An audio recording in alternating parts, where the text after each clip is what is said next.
Hey, show and tell. Today we're talking vintage chocolate, the cherry blossom.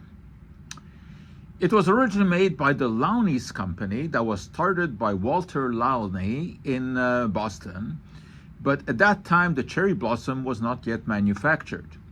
When the company opened up a branch in Canada, that's when the cherry blossom was born.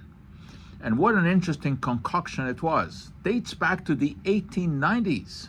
Still available today. That's why it's vintage. So what we have here is a maraschino cherry sitting inside of a syrup, sitting inside of a chocolate coating.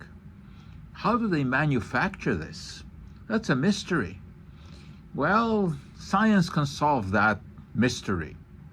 A maraschino cherry is so named because originally they were made from Marasca cherries in Croatia. And there was a liquor also made from those cherries. And when the cherries were soaked in this liquor, they were preserved.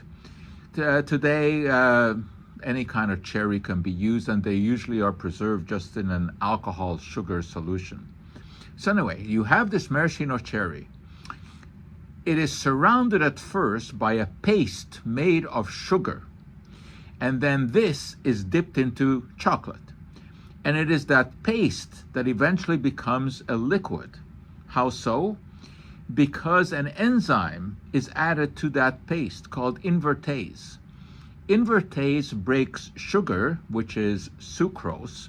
It's a disaccharide, meaning it is made of glucose and fructose. And this enzyme breaks the sucrose down into glucose and fructose. These are more soluble in water than was the original sucrose.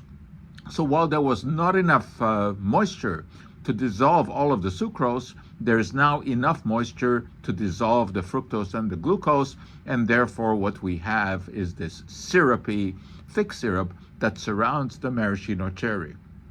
It is really a very interesting chemical concoction.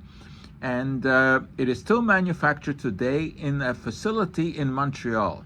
I don't know exactly where it is. The internet will not reveal that.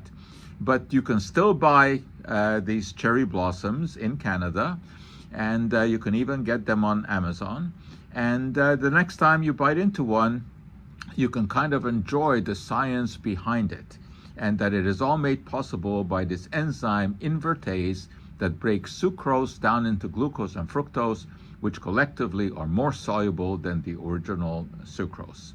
And therein lies the mystery of the cherry blossom. Next mystery I'd like to clear up is exactly where in Montreal it is manufactured. I would like to see that. That for today is our show and tell.